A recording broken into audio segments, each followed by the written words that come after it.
Cheers, queers! Oh my god. We're in a new studio. That's not a studio. No. No. Definitely not. No. These are some plants. What's on the big gay agenda today, Kaitlynn? Well, I think the first thing we need to say is that we're in the same room. We are. The YouTube and the podcast audio has not... Well, I mean, if you're listening, we're in the same room. If you're watching us, you can see that we're in the same... Never mind. Look, we're in the same room. It's real. Sunburn! Yeah, poor Kaitlynn got sunburned. But that's not why we're here today. You're not here to get beauty routine rituals from us. We are here to talk about queer media. What are we talking about today, Kaitlynn? Heartstopper! Whee! Season 1. Season 1. I finally stopped calling it Heartbreaker. It's the opposite of Heartbreaker. Heartstopper's such a cute title. But yes, we're going to talk about the TV show, Heartstopper, yes. Season 1, to clarify. We have watched all of it. We have put a few reaction videos on YouTube if you'd like to go see that from Season 1. The entire season is on our Patreon. So for $5 a month, you could watch us react to Heartstopper, all of it. And eventually we'll do Season 2 when that comes out. Woo, woo, woo! But for today, we're going to talk about everything and anything Heartstopper Season 1. I actually have some non-Heartstopper stuff, but I promise Kaitlynn, it's what the relevant. hell? It's relevant, I promise. Let's do it. Alright, so, Season 1, Episode 1, where we meet our leads. All of our babies. Okay, so we're just gonna jump right into... You said you had something that wasn't Heartstopper related. Well, yeah, it's in my snow section. Okay, so we're not even there yet. Okay, alright, so let's get through the first step. We're gonna go episode by episode-ish in this discussion, Yes. just to keep us organized. So we start with the meet, where we meet our little cutes, starting with Charlie Springer, who's our out and proud little gay. Is it Springer? I think it's... Or Charlie Spring, sorry, not Springer. Charlie Spring. Out and proud little gay. He's a 10th year at Troom Boys School in England. They didn't really tell us where. And this year, he meets his new BFF in the form of a desk mate in form named Nicholas Nelson, the rugby star. I love that you said in the form of. In form. That's what the No, I know, time but period's called. Yeah, okay, got it. Okay. The form of form. Yeah. And Nick is an 11, so he's a year older than Charlie. I still don't understand how they're in the same one. So I don't understand this either, and I didn't know what form was because we grew up in America. But from what I could tell, but from what I could tell, form is the equivalent of homeroom, which I never had in school either. So I had to look this up because I was like, what does that mean? And apparently it's just like a period where everybody meets and you just like take attendance and they do like the announcements of the school and it lasts like 10, 15, 30 minutes and then you go to classes after that. So my homeroom in middle school was a half hour and we basically had to do SSR, which we named sit down, shut up, and read. Got it. But then in high school it was only like 15 minutes. Yeah, so it's like a time period where like class isn't happening. It's like an administrative period when other stuff is happening, but like you have to be at the same place every single day. So I assume in this school, maybe it's not big enough. I don't know. So they just, I don't know, maybe it's a way to mingle boys / classmates from other grades with each other. I don't know. I'm not really sure why that's happening, but that's what happens, and I guess that changes every year. So Nick and Charlie sit next to each other, and that's our little meet cute, where we get hi, hi, hi. And hi. lots of rainbow lens flares. So much rainbow lens flares. As if we didn't know what we were getting ourselves into when we were watching this show. I'm like, is something gay gonna happen? I don't know. Just check out the 3 rainbows in this lens. Yeah, and like, I'm sad I never got form, because then I never got to sit next to a crush and flirt with them. But whatever, America. So, Kaitlynn, what were your first impressions of... Wait, hold on, speaking of that. What? The girl I sat next to in homeroom, I went to prom with her. Nice. But as friends. Yeah. Alright, so it kind of almost worked out for Kaitlynn. What were your first impressions of Charlie and Nick? Like when we first kind of meet them. Well, the first time I saw Nick, I thought he was Ben for some reason. Oh my god. Kaitlynn has trouble distinguishing the men. It's okay, we got it by the end. They look so different though. They do! Yeah, it was very early on. I have trouble paying attention sometimes. We all know this. They're adorable little things. They're so cute. Not Ben. Nick is a golden retriever. Yes, Nick is definitely the golden retriever. He's always like happy and smiley and like lovey. And then Charlie seems like he's traumatized a little bit by how timid he is and he's more awkward. Yeah, he's like, it's hard to say that he's not confident about who he is, because he kind of is, but he almost is like afraid to like fully be himself, and I think that's because like he's been bullied. Like this, we don't see it, but it's heavily hinted that like the year before Charlie was outed, and so he's been out, but it was against his choice, and he was bullied for it. So it's almost like he's like afraid to be too much of himself, but he's like, I'm okay with who I am. I'm just like, I know other people aren't. That's what Charlie, his perception is. And I think that gets reinforced with, before we even meet Nick, we meet Ben. Freaking Ben Misery. Yeah, Ben Hope, who Kaitlynn calls Ben Misery. And Ben gaslights Charlie a lot. And so I think a lot of it comes from the way he was treated. So he's more like introverted as like a defense mechanism, I guess, versus like Nick has lived his whole life as like the rugby star. He's popular, and so he's never had to like hide who he is. He just kind of like exists in this like realm where he, at least on the surface, fits in.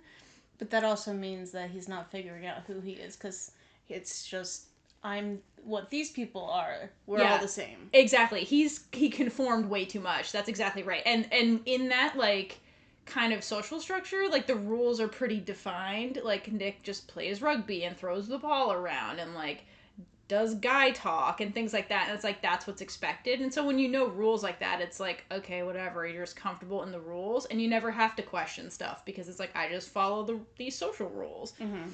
Versus Charlie got his whole life turned upside down, and like luckily has a very supportive friend group who wants him to be who he is and like genuinely loves him and doesn't try to put him in a box. And so, you know, it's a good thing that he has that.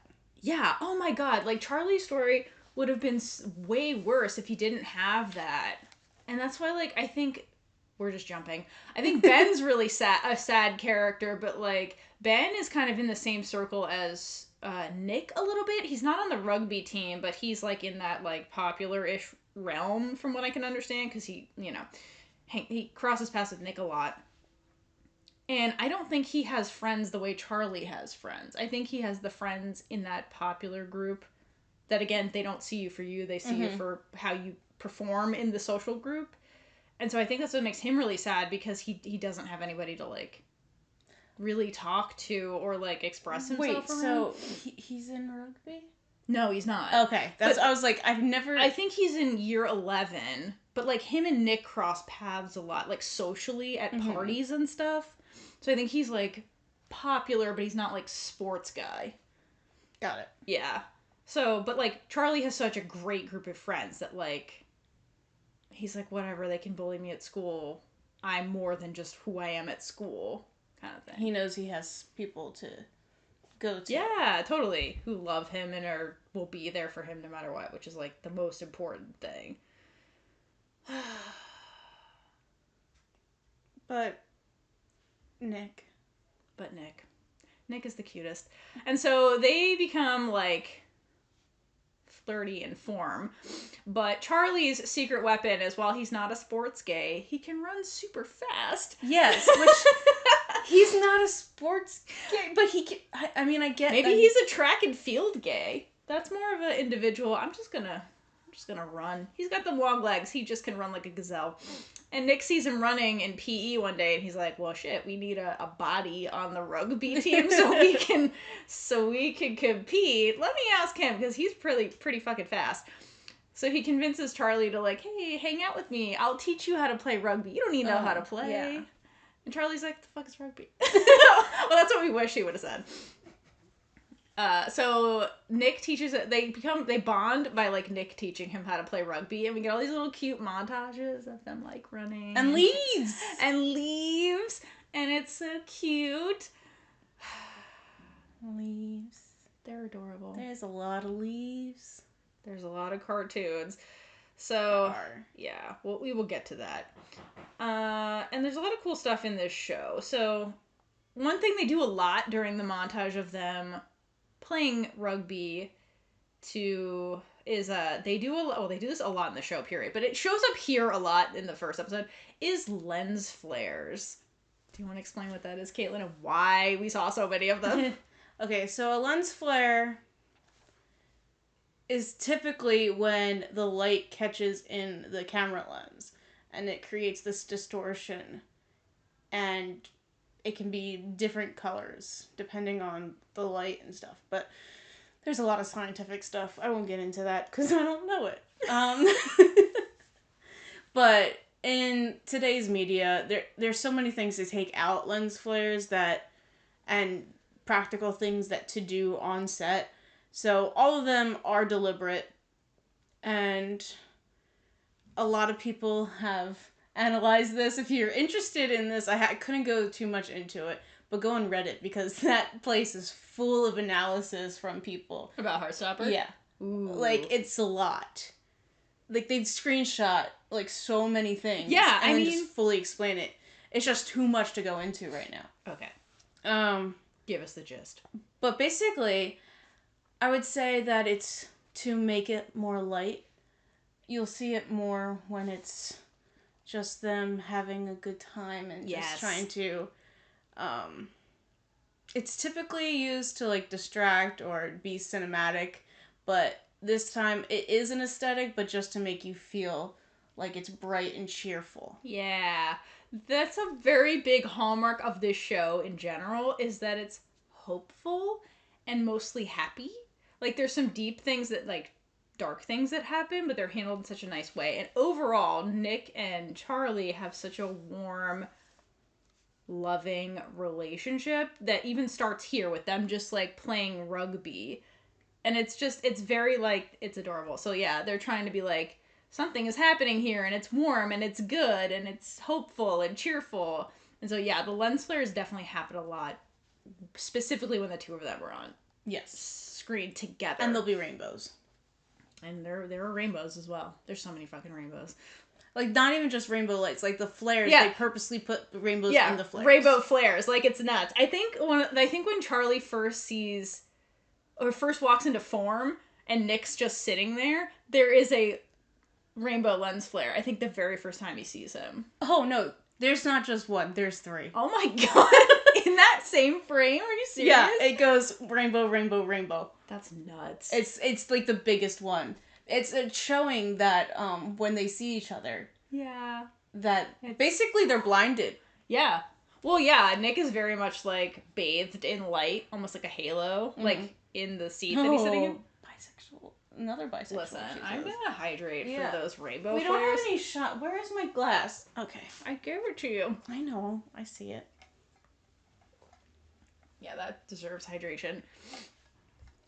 Okay, that's awesome. So yeah, if you miss those rainbow flares... How? First of all, how? Second of all, go back and watch that scene in particular. You're welcome. But okay. Like, there's rainbow flares and, like, basically everything, even when, I know we won't get into the scene yet, but when he's taking the quiz, there's even a flare, like, on the curtains, like, that goes down to him.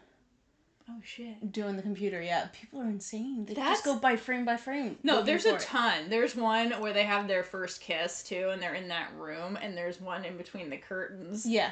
Like, damn. I was like, oh, did they put that there? I didn't realize that was a lens flare. That's nuts. Mm-hmm. Damn. This show is just the gayest. I love everything about it. It is. It's super... I would say it's the queerest, because it's the queerest instances. No, I would say this is probably the queerest show we've covered. Yeah. Yeah. Yeah. So far, yeah. So, yeah. Anything else about lens flares that you wanted to tell the people? They are really common right now. Like, shows are really Bringing it overdoing back. it. Like, I think we're getting to the point where it's a little too much. There's, like, this blue one. This isn't... I will quickly go over this. But there's this, like, blue one that everybody likes right now. And it's... My first experience with it was in Supergirl. And it's just in it. It's just... People need to stop a little bit. That's my advice right now. Sparingly. Okay, how would you, per your expertise, how would you rate the amount of lens flares in this show? And how they use it? I think the way that they use it, like, it's a tactic in this show. I agree. And I can tell by other research that everything is very purposeful. So I think what they've done is fine. I agree. They're more of a lighthearted show, not... Yes. Like... I agree. I don't think they're doing it because they're like, haha, cool. I think they're trying... That's why I wanted to see what lens flares meant. Thank you for looking into it. Because it seemed very deliberate. The moments they were doing it, it's like Charlie and Nick montages. And I was like, is that supposed to, like, mean something emotional? And it seems like that's why they're using it. Yeah. Yeah. Love it. They use it with, not just them, too. I think later they start using it. I mean, they definitely use them with the girls. Anything that's, like, bright, happy. Yeah, anything that's romantic, they throw in lens flares. Yeah, I'm sure that it's in the party when they kiss. Oh, what? Well, we'll get to the party, and the lighting in the party is super fun. Oh, I have so much info from that. That's a whole other, we'll get there. Okay, so, yeah, we'll move on from this. Last thing I want to talk about before we jump into the rest of the cast of characters that we're introduced to in the pilot, I want to talk about, I think we talked about Ben a little bit. Ben and his gaslighting with Charlie, because that happens pretty early on. So Ben Hope is like, or Misery that Kaitlynn calls him, is Charlie's like, when we first meet them, it's like Charlie's quote unquote secret boyfriend. And basically we get, I don't have it listed, so I'm just gonna talk about it now, but later on in the show, I think Charlie tells Nick how the whole thing with Ben happened, like how it started. I don't remember when, so we're gonna talk about it now. And basically what happened is, like, Charlie was outed and was just like, I guess I'm out now. And he was like, he did a lot of, like, hiding to avoid the ridicule. Like, he becomes close with the art teacher we see over and over again. The art teacher has, like, a pride pin on. He's like, I'm a safe ally or whatever. Like, I'll take pity on... Well, actually, he's gay, I think, or queer, at least. And he's like, I understand what Charlie's going through. Please hide in the art room. It's totally fine, so you don't have to be bullied. And so one day, Charlie was hiding in one of the music rooms and playing the drums, because he plays the drums, and Ben just comes in there. He's like, so you're gay, right? Like, he, like, preys on Charlie, because Charlie's, like, alone and isolated, and Ben's like, so you're gay or whatever, and then, like, starts flirting with Charlie, and then it progresses to let's meet up and make out in dark corners of the school where no one can see us. Mm-hmm. And anytime, like, Charlie wants to take it a step further, he's like, oh, you like me and you want to, like, kiss me, like, you're my boyfriend. And Ben's like, I'm not your boyfriend. He's like, who the hell's gonna date you? Like, you're weird. And, like, he, like, gaslights him into feeling bad about himself. And when Charlie feels bad about himself, that's when Ben's like, okay, I'll make you feel better by kissing you. And he's like, I'm being nice. And he doesn't, and it's, like, horrible for Charlie, because it, like, traumatizes him, and it makes it hard for Charlie to, like, trust that people like him for who he is. Mm-hmm. Because Ben is, like, manipulating him. But I think with Ben, he's an important character and a very real one, because I feel like this is more common with, like, men who are trying to figure out, or male-presenting people, when they're trying to figure out their sexuality, because there's much more stigma attached to men who are queer, because we, unfortunately, live in a patriarchal society where, like, men are put at the top and straight cis men are at the top, and anybody that deviates from that is, like, trash, basically, in the structure. And so there's more stigma there, especially somebody like Ben, who's in that popular social circle, who's expected to perform as a cis white male in that, right? So he has a lot of internalized homophobia, and he projects all of that onto Charlie to manipulate Charlie. I'm not saying his behavior is good. I just want to explain it because I think it's important, and something that unfortunately happens a lot to men who don't have a safe space to, like, express how they feel, which is not what happens with Charlie or Nick. So I think he's a good, like, character to contrast their journeys, because he ultimately is isolated and alone, and he preys on Charlie because Charlie's also seems isolated and alone, but like Charlie actually really has a support system that Ben doesn't have. Yeah. Freaking Ben. I know. I feel like I didn't read the graphic novels that this is based on, but I feel like we have to get more into Ben at some point. I would like to explore Ben more. He never gets any redemption the entire show. He's awful the entire time. Yeah, I think Charlie really... We'll get into it later, but Charlie really digs into him at the end. But, so I think, like, maybe next year we might get into Ben a little bit more. Maybe. I don't know. I didn't read the graphic novels. Next year? Next year on Heartstopper. No, I mean, like, next school year or whatever. I don't know what it picks up. Next season. Next season.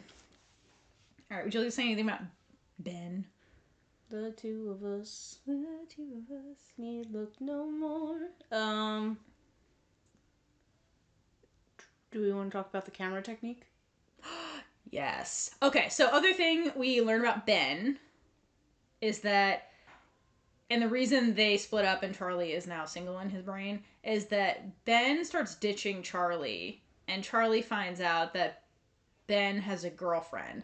And we find this out when Charlie's, like, exiting the school, and he sees Ben, like, talking to and kissing a girl. And then we get this really cool camera technique. Would you like to explain? They use multiple times, but this is the first spot I noticed it in. Yes. Basically, they have the camera handheld, so it's typically Steadicam, so you can't tell that it's not on a tripod or anything. It's just... very, like, you can't tell it's moving. But when it's handheld, you can see all the micro movements that you basically, if you're filming with your phone, it's like that without the stabilization.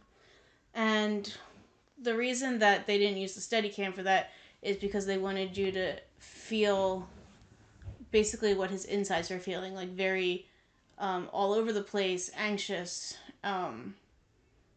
uneasy, unsure about what's going on. And when it's... So if it was steady, it wouldn't make you feel like, oh, okay, that's happening. But because it was uneasy, you're like, what is happening right now? Yeah, it like, normally the frame would be still, and so you would just be watching Charlie emote what he's feeling. And so, like, you'd see him getting anxious, and then, like, spin around and walk away, which is basically what happens. But because the camera is, like, jostling so much, it gives you more of a, like, you feel more of what Charlie's feeling and see how unsteady and, like, he is, because the camera is unsteady and the frame is moving with Charlie, like, as he walks away. So you can almost, like, feel him stomping away. And you, like, it's more of, like, you can see his, like, emotions, too. Because it's, like, sharp aggression, the way, like, the camera dips. There's actually another moment that I think is even more representative. Oh, yeah. When he's stomping, right? When he's so angry. So angry, yeah. Was it towards Nick? That's what I couldn't remember, if it was Nick. I don't think he's ever angry at Nick. Oh, wait, no, was it Tao? He might have been angry at Tao, because he... No. He was angry at someone. He was angry at somebody. And he was going, like, really up to them fast, and oh my gosh, the camera was moving so crazily. So much. It was, like, seasick. Yeah, you like... Motion sickness. You could the inside of his head was just, like, crazy. Yeah, it was aggressive. Like, yeah, it's an intense... And, like, they do a great job at making you feel it. Yeah. So that was... The cinematography in this show is really fantastic, and I'm glad there are multiple Reddits about this, because it deserves to be analyzed. So we just wanted to point out our faves. Yeah. Because we don't have time to get into everything, because there's so much. This show is so well done. We need to talk to people. But if you're prone to motion sickness, you definitely remember Be that careful. scene. Anytime you see Ben, just maybe wash it through your fingers or something. I don't think it happens every time he sees Ben. No. It's only when, like, there's something super emotional that's happening. Yeah. But they do use the handheld technique a lot. Because I notice a lot when, like, Charlie and Nick are, like, kissing and stuff. It's not a tripod. It moves with them. So it feels more like you're in the moment with them. So it makes things more intimate and stuff like that. So they use the technique a lot, but that aggressive one is only when Charlie's like so angry. Actually, most of the show is handheld. Yeah. Because the Steadicam thing, which, do you mind if I explain that? Yeah, please. So the Steadicam is basically this vest that the camera operator. Yeah, the cam up wears. And it has the camera attached to it. Usually there'll be an arm so you can move it down and up and around in front of you. But there's also an arm in the back of you that comes up like a crane, and it has a string attached to it. So this camera is supported on multiple sides. So that way when you're moving, it's smooth and it's not like the motion sickness jostly feeling that we got when he was really angry. Yeah, we talked about this, you weren't here, in Motherland.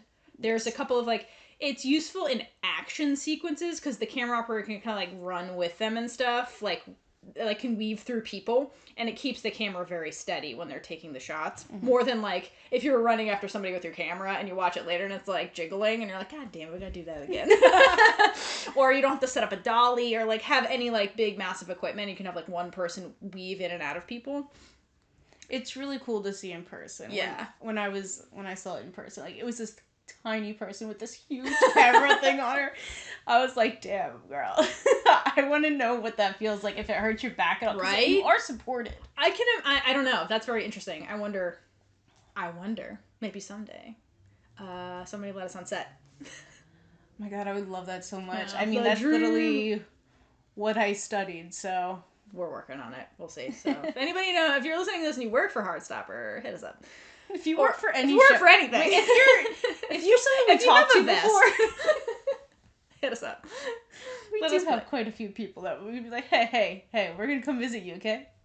We're working on it. We'll see what happens. Okay. Any more camera technique stuff before we move into the Charlie's friends? No. All right. So we get to introduce also in the pilot to Charlie's super supportive and adorable friend group, which consists of Tao, Isaac, I'm an idiot, and Elle. She wrote Liam, and I'm over here like... I keep calling him Liam. So I want to call him Liam. It's not how you spell Isaac. It doesn't matter. It doesn't matter. Okay, so let's start with Tao, which Tao describes himself. He is the self-described token heterosexual of their group. Anybody who introduces themselves like that, I will love you forever. He's basically a film nerd, and their group in general is like an outcasty group, and Tao is super okay with that. He's like, I have my 4 friends, that's all I need, and he is supremely loyal to every single one of his friends. Like, he's the friend that would bury the body with you. Like, he's that kind of friend. So there's Tao. Anything you want to mention about Tao? This is just like an intro into them. What do you think of Tao for Samsung? It took me a little while to like Tao, be okay with him. I mean, if you think about it, I understand where he's coming from. I would also feel like that, because his friend group is changing so much. Yeah, Tao's big, like... conflict he's dealing with is that a lot of change is happening, and he's afraid of being alone, and he admits it later in the season. Like, he's afraid of, like, being left alone because his friend group is changing. So the big one is that Charlie was outed, and then that kind of changed things, like, the year before, and I think it made him more protective of all of his friends, because Charlie was getting bullied, and, like, he loves his friends, and, like, I think that made him, like, overly protective, Tao. And so when Nick comes into the picture, Tao's like, well, you know, he's a popular guy, like, he's gonna just make Charlie miserable, because that's probably who was picking, like, that group of people was probably who was picking on Charlie, and so he's, like, doesn't trust any of this, and he's very, like, to the point where he almost, like, pushes Charlie away, because Charlie's like, I like this guy, he's my friend, and Tao's like, he can't be your friend, because he's gonna turn on you, he's gonna make you miserable, like all those other guys did. And then it's all he can think about and talk about. So, like, everybody else in the group is like, I don't want to hang out with you right now. All you want to do is vent about this shit. Like, you gotta let it go, man. So I get why he's doing what he's doing.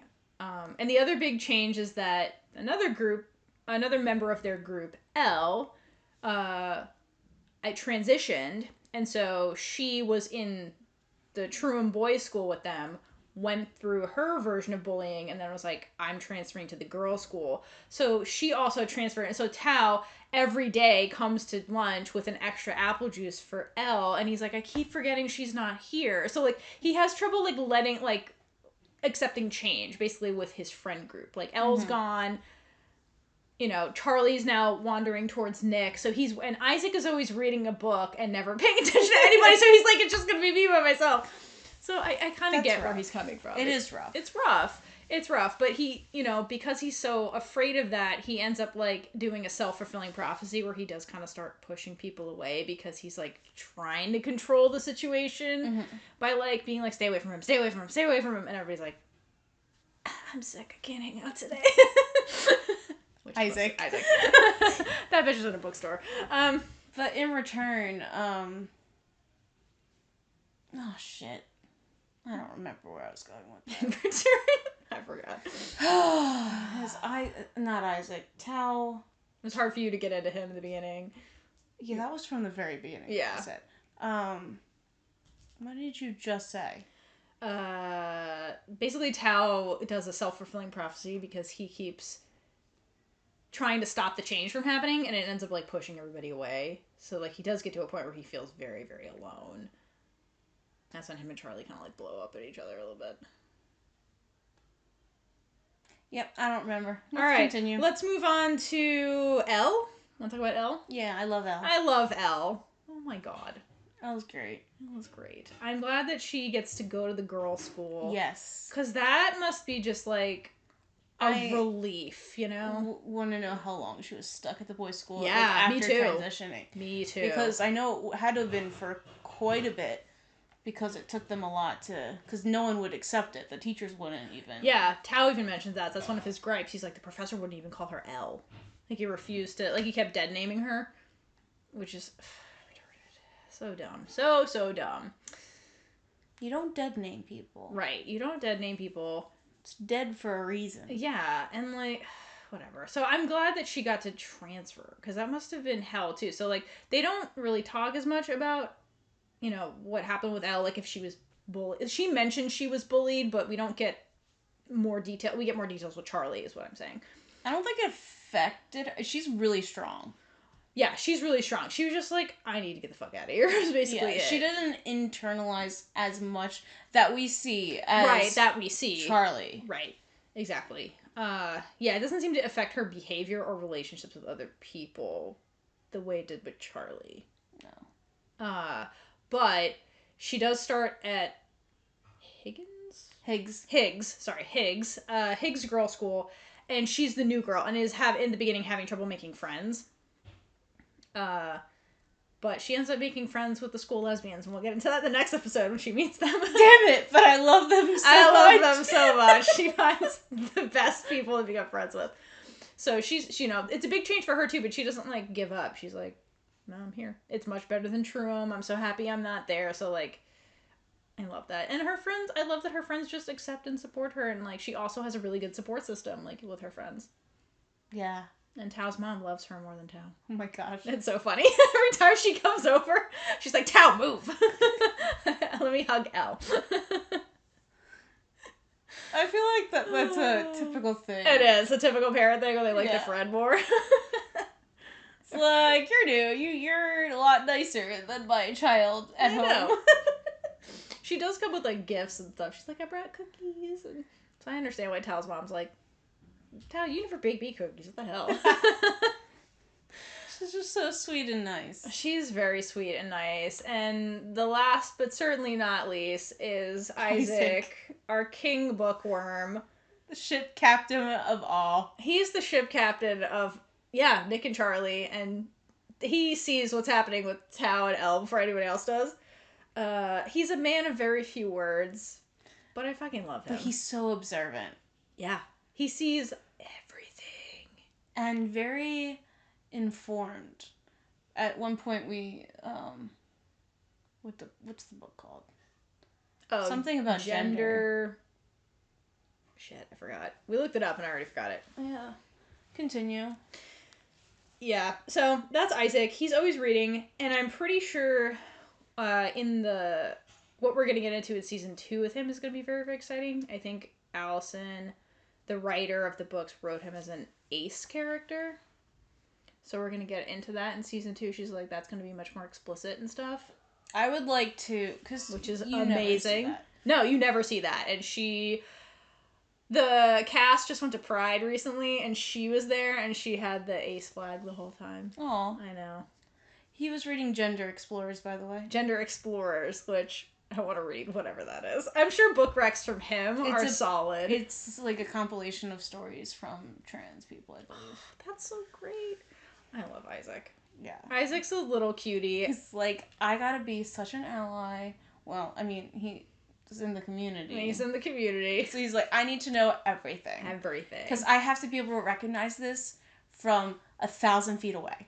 But I also love how he's super observant, but then also not paying attention at the same time. Because he literally is always reading a book. Mm-hmm. And they'll be like arguing and stuff, and he's like, reading his book. Tuning out the bullshit. he chimes in when it's relevant. Like, I love him. Man of few words, but King Isaac, the bookworm. I absolutely love him. He's great. He's very he's the, what does foil mean? Foil is basically characters that are set up to, you're supposed to compare them. They're usually opposites. Okay, Darcy. Yeah, he would be an opposite to Darcy. Who we'll get into. I love her so much. I'm sorry. Darcy the egg. I love her. Alright, anything else about the core 4 Charlie's friends? They were very close-knit, and now they're struggling. Yeah. And we're going to get into all their struggles. But, yeah, that's all I have. Alright, so wrap up the pilot by just mentioning, if you weren't already aware, this show is based on a graphic novel series called Heartstopper that was written by Alison Oseman. Is that how you say it? I have no idea. Oh, I should have looked it up because I was saying Osman.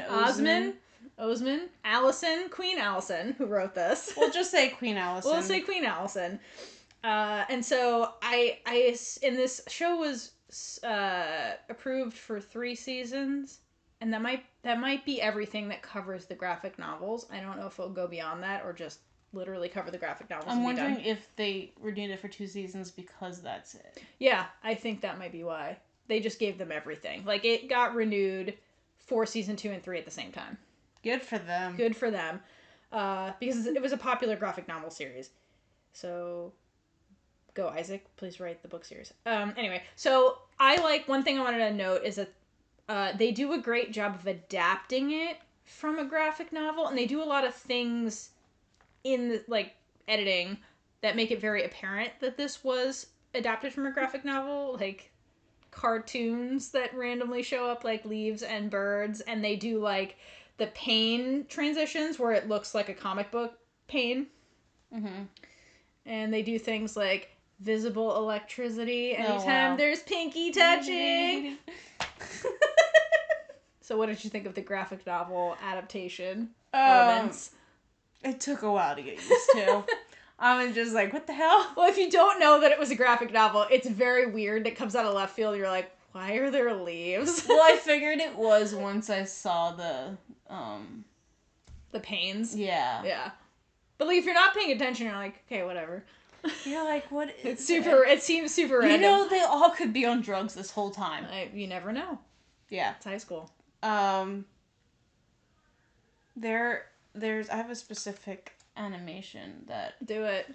In the last scene of the first episode, Nick is staring out the car window, smiling. There are animated seagulls that fly around. And that foreshadows their first official date. At the beach. Yeah. Yeah. And you hear the seagulls, too. They always mean... The animated things always mean something. Yes. They're not just there. They're not random. I mean, because if you watch the reaction videos, I think this is for Patreon. Yeah, everything we filmed here is for Patreon. Yeah. So, check out Patreon. But there was birds, and the birds is what got us the most. The lovebirds. Because it just seemed like it came out of nowhere, and I was like, what are these birds? But, yeah, it all symbolizes stuff, and it's usually to show, emotions, little hearts, because they're like, oh, that character has a crush on that character, or like, ooh, there's something going on with these two, there's lightning. The birds are just super random sometimes, or they feel random, but they're not. My theory with the birds is that, what was my theory with the birds? That he was leaving his friend group, like he finally realized his friends suck. Yeah, so it was a scene where it was just Charlie and Nick, and I forgot what the heck happened, actually. No, it was just Nick, it was on Nick on the table.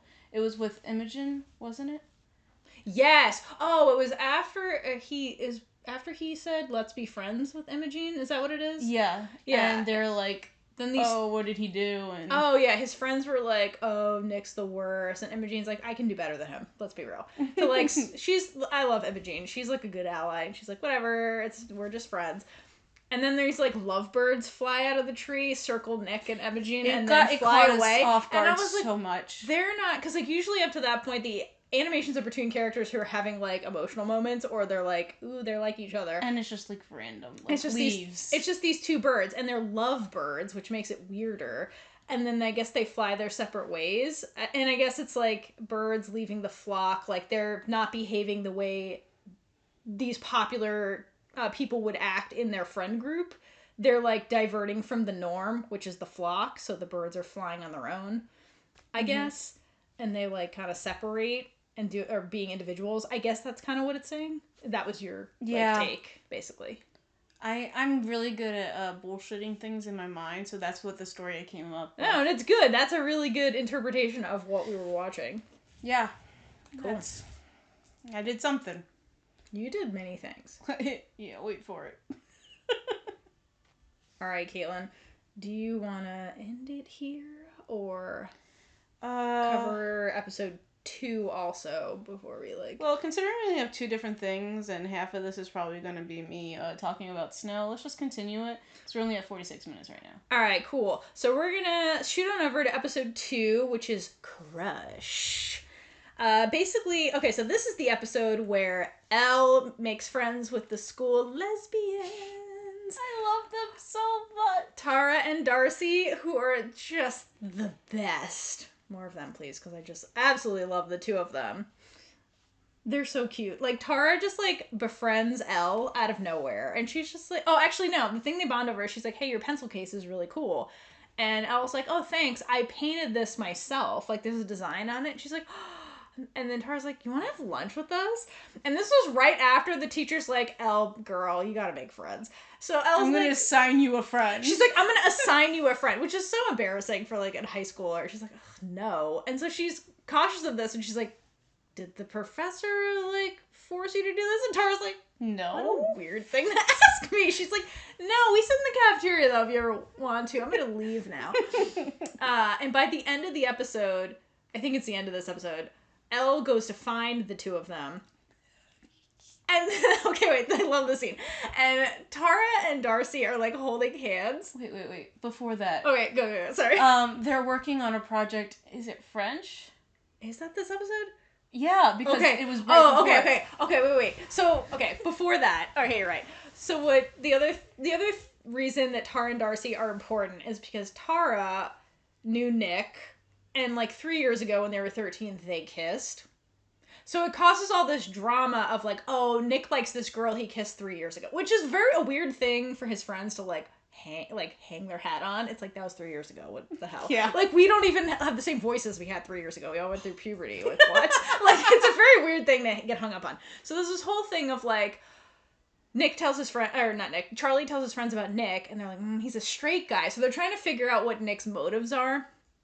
And they kind of find out that Tara existed. Elle's like, oh, I know her. And they're like, well, you need to find out if Tara likes Nick, or, like, what the fuck is going on there. So how does she do it, Kaitlynn? Well, basically, I'm gonna say it's French. Yeah, they're in French class. Okay, French class, and they need to pair up, which is awful when you're the new kid. So awkward. So luckily, she has talked to Tara and Darcy. Yes. Before. And she turns around and she asks to be a group of 3, and Tara's like, thank goodness, and something about Darcy. She's like, Darcy is the actual worst at this. And then Darcy tries to say something in French, and she butchers the shit out of it. But basically, I think they're doing family and like family and like relationships was like the assignment of like phrases they had to ask each other, which is super convenient. So I was like, perfect. I think Tara asked Darcy, "Do you have a boyfriend?" Mm-hmm. And Darcy says in French, "Yes, I have a girlfriend." And Elle goes, "I think you just said the feminine." And Darcy's like, "Oh, whoops, did I?" And they just laugh at each other and like glance at each other, because what I love about that is she totally did it on purpose, but Elle like would just got the information that Darcy sucks at French, so she's like, oh, she fucked this up by accident. Yeah. She's like, no, I have a girlfriend. But then Elle asks Tara, "Do you have a boyfriend?" And Tara, of course, answers, "No, I don't have a boyfriend." And Darcy just looks at her with this grin. And Tara goes, "What? It's true." And it's just, I love that scene. They're just the cutest. And then like they cut over back to the boys' school for like 1 minute, and then they go back, and then it's the scene that you wanted to talk about. Okay, so then they wrap up their fun times by Elle is, I guess, going to find them. It's like after classes are out, I assume, and for some reason Tara and Darcy are hanging out in their homeroom class, their form class or whatever. And they're holding hands. And Elle comes into the room, and I think she's like, are you guys together or something? Well, no, before that. Does it start before that, where she's like, what are you guys doing? And, yeah, and they're like, what's the excuse? I'm just admiring her hands. They're so soft. And so that obviously is the worst excuse of all time. That I think Darcy's the one that gave it. She's like, yeah, I was just admiring her hands. And then I was like, are you guys together? Because what is this excuse? And so they admit it, and she's like, yeah, you made friends with the school lesbians. And I think Tara's like, that was the gayest excuse I've ever heard for holding somebody's hands. Oh my gosh. Oh, I love them so much. Darcy's my absolute favorite because she's so chaotic. I relate so much. She really However, is. she is so confident, I do not relate to that. May we all have the confidence of Darcy and Imogene. Yes. Holy shit. The two of them have the most confidence on the show. I want to see a scene with those two together. They would get in so much trouble together. Oh, I would love to see them together. They'd be best friends. They would. They would. Like the straight girl and the lesbian. Yes! Right? Well, we don't know what's going on with Imogene. But well, that's true. I mean, she's an ally. We know that. Yeah. The ally and the chaotic lesbian. Although they did have a scene later where Imogene's trying to figure out if Tara likes Nick, and that's all no. And she's like, I'm not being homophobic. I'm an ally. And like Darcy's like, congratulations. Like, thank you for your service. Yeah. They did have a scene. Yeah, that's right. Together. That's right. Oh, because I think Tara's out at that point. She's like, I'm a lesbian. Yeah. And Imogene's like, oh. Because like, in that scene, which we are jumping, in that scene though, Imogene's like trying not to like step on her toes. She's like, oh, if he's yours, I'll back off. But they're like, we're gay, we're dating. Like, get away from us. And she's like, I'm not homophobic, I promise. I'm an ally. Thanks for your service. Because it's that basic excuse like, my brother's gay or something. It's okay, I have a friend that's gay. And it's like, thanks? But Imogene doesn't have a mean bone in her body. She like means what she's saying. But I want more scenes with them because I think it'd be fun. Yeah. Now that like they're all on the same page with each other and the Nick stuff, like, I just really want more Darcy. I love her so much. I also, her sweater. Okay, so she always wears this sweater that's like a rainbow tie-dye sweater that also has birds on it. Like bird shadows, freaking birds. All the animated things they do have in the show. Like, actually, yeah, they do. Like, physically. Yeah. So, because I think Elle has hearts on the back of her phone, and Nick has stars on the back of his phone. Ooh, I didn't catch that. Thank you, BuzzFeed. Ooh, thanks, BuzzFeed. I don't notice those details, but I have those details written down because of BuzzFeed. So whoever did their job at BuzzFeed, thank you. The lovebirds were on the train they took. Oh, I have something for that train. Yeah. But that's later. Okay, that's later. But anyway, do you have more? Kendra's upset. I know she is. You can't let her in. No. Okay, wait, the sweater. I want to mention her sweater. Okay. Their rainbow sweater. There's no way that's a dress code approved sweater. Because they go to, like, a school where you have to, like, wear a uniform. There's no way they would let her wear that. She wears it all the time, like, in school. And I'm like, how is she getting away with this? I love it. She's just so chaotic. It's Darcy. Maybe they're just like, fuck, there's no point. Disciplining this. Like, they don't show up to band. I can't control these. To be fair, though, Darcy is out, and I don't know how long she's been out, but she's out. So maybe she's like, this is homophobia. Yeah. They try to take away her sweater. She would do that, 100%. I want a flashback for that. I want that flashback where they're like, homophobia. She's like, fine, keep the fucking sweater. Just get out of my office. Darcy. And that's why they get away with being late to band and stuff. My god. We'll get into how they have the worst band of all time later, but oh my god, I love Darcy and her sweater. I just have to mention that because like usually those type of schools are super strict about dress code. She wears this outrageous sweater all the time. It's so her, and I just love it. Are we done with... I mean, we can never be done with them, but I have something I really want to talk about. No. That was just the intro to Elle making friends at the school. That's the main takeaway from this episode. Not for me. Okay. Nellie.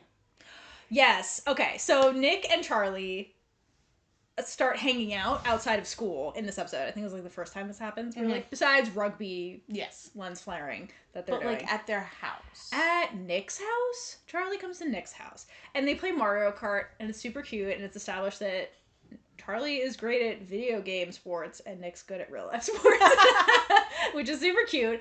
And as they're like play wrestling, which is cute flirting, it starts snowing because romance. Of course it does. Romance. And so they go outside with Nellie. Who's played by the amazing Echo. Aussie Shepherd. Who was not Border Collie. Border Collie, sorry. Who, I believe so. I'm pretty sure. You're the dog expert, Kaitlynn. I know. I stalked Echo on Instagram. Echo, if you're listening, we love you. At one point, you could get Echo autographs. Oh, that's badass. Yeah, there's Echo merch too. So go check out the one and only Echo, I believe, on Instagram. And there's a lot. Echo has a whole pack. It's great. I love Echo. I really want to interview Echo. I'm gonna reach out, but we'll see. It's gonna be the interview of my dreams. Anyway, Echo was not the first choice. Which, how dare them? How dare they? Echo was the understudy. And the first dog got sick. So Echo wins. Echo for the win. Echo for the win. Yeah, so we get Echo. And while it's snowing, they go outside and take a bunch of adorable selfies in the snow. And I just want to know how long it took them to get all of those photos. And where are they all? Because they were super cute. In Nick's phone. They're in Nick's phone, you're right. How do we get Nick's phone? I was like, where are they? I'm like, they're outside, Theora. So, Kaitlynn, did you want to talk? So, Caitlynn's brain was like, is that real snow or fake snow? I know it's not real snow. And Kaitlynn went on a deep dive about fake snow. And so, what'd you learn, Kaitlynn? I've got multiple pages. So, we're going to try and get through this as much as possible. So, I got a lot of my history from filmschoolrejects.com. Nice. Yeah, I figured I'd give credit where credit's due. Okay, so the history. There is multiple types of snow depending on what you need. Some projects, if they have enough budget, have real snow. Game of Thrones. No, I don't know. Actually, I don't think so. I would expect I have no idea. I would not that show. But it's expensive. I mean, I assume it's expensive. And it needs climate control because snow and ice. In the 1930s, they had refrigerated sound stages, so it was a lot easier to work with snow and ice. Oh, interesting. On the soundstage. Possible food and organic materials that could be used as snow is chopped chicken feathers. What? Balsa chips, instant potatoes. That's interesting. And soap flakes. Cheese was not listed. Yeah, but soap flakes probably smells a lot better than all the other ones. I don't know, potatoes sound good. Yeah. I'm saying. They used to use bleached cornflakes, but the sound was a huge issue. Yeah, I can imagine. You don't want your snow crunching quite that much. Yeah. And for It's a Wonderful Life, I don't know who it was, but the person was, like, very against it. They were like, the sound, we cannot have it. The sound is too much. So, Russell Shearman and other RKO staff invented silent sprayable snow that was made with soap flakes water, sugar, and foamite used in fire extinguishers. Oh, interesting. 60,000 gallons were used in It's a Wonderful Life. That's crazy. Yeah. Also, they just use pure salt in... just salt everything. Could you imagine if there was wind and it just... Well, what if they ruin the environment? I hope that's on a stage where they can clean it up. I so did screw not up the grounds. Oh, it down. But it was used in 1978's Superman. Of course it was. So... Interesting. I don't know. Square cut paper could also be used, but it's a fire hazard. Who the hell got tasked with cutting the paper? Well, I mean, depending on what year it was, I'm like sure there was a intern, machine. they're like, more squares. No, I'm just kidding. So it wouldn't be flammable. They used, I don't know how to say this, chrysotile. Sure. Oh my god, no. Don't read it.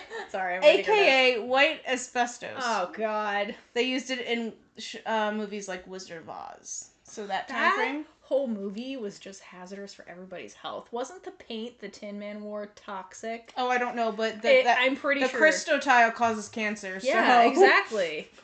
God, that set was a mess. Anyway. So now to modern times. Snow cell, SNOWCEL, is the first modern approach for fake snow. And a UK-based company is dominating the industry. And it's called Snow Business. So that's Snow Business. I couldn't track it to the production, but I'm assuming that's probably what Heartstopper used Snow Cell, and maybe this company. But just more for that company, they use Snow Cell products, and they develop their own for certain needs. Like they made their own in association with one of the universities over there, like sprayable snow, so they can spray like windows and stuff. Yeah, windows. That's cool. Tombstones and stuff. Wow, innovative. Go to their website and you can see a bunch of videos, and Very cool. It's really cool. They show you how they do everything. That's badass. For something that you brought up earlier, 70% of their products and packaging are sustainable. They're very focused on making sure their work is environmental friendly, because I was also wondering that. Yeah. Because they're the fake snow that I saw, which was powder and you poured water on it, I was like, how is that okay for the environment? And it didn't clump. But they do make clumpable snow, like Snow Cell. There's one that's for snowball fight. There's a bunch of different types. Yeah, because in the scene that we're talking about, Nick does make a snowball and throw it at Charlie. So they were doing that the whole time. Yeah, it has to be clumpable. And they talked about how they were walking a thin line because they had to keep throwing it at each other, but they can't breathe it in, because if they breathe it in, they were done. Damn. Yeah. Because of I guess it's toxic to Yeah, I guess so. I don't... That's why I was trying to figure out exactly what it was. It was the same day that the cast was announced. So they were like kind of on a high there. Oh. And they were just talking about how it was like such a relaxed day and that they had so much fun filming it. Aww, that's so cute. Those actors are adorable. You can buy fake snow and other film stuff on hollynorth.com. Pyro stuff needs to be in person, I think. But there's so much cool stuff. Like, they have slime, and you can see how they film stuff just by, like, the stuff that they have on this website. Oh my god, I got so distracted. It was so cool. I can't wait to check out more of it. On set, they had big cannons that the snow were just blowing while they were having the fight. Oh, yeah, because there was a lot of, like, snow blowing at them. That's cool. Yeah. I think that's it for my snow. Man, so, like, kudos to the actors, too, who, like, were rolling in the snow, had snow being blasted at them, and couldn't, like, had to, like, breathe without breathing this in. Yeah. Damn, that must be so hard while acting. Like, shit. That's a lot to keep straight for your health. Yeah. Yeah. So kudos to Kit and... John? Like, shit. Who plays Josh? Might be Josh. It's with a J, I know that. It is a J. Shit. We sound awful, Theora. Who plays him? Joe. Joe Locke. My bad.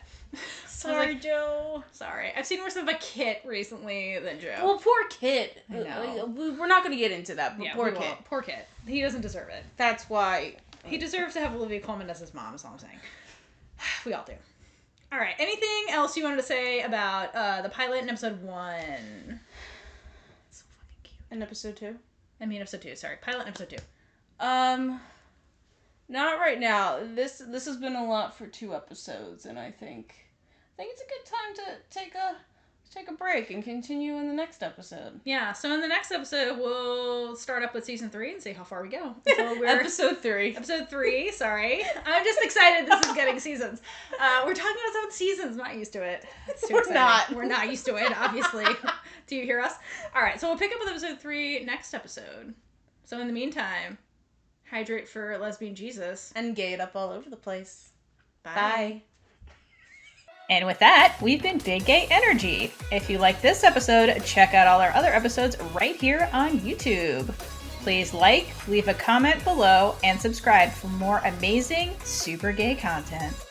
If you'd like to support us, check out our merch store, or join our Patreon for early access to episodes, exclusive content, and so much more. Until next time, stay safe and hydrate for lesbian Jesus.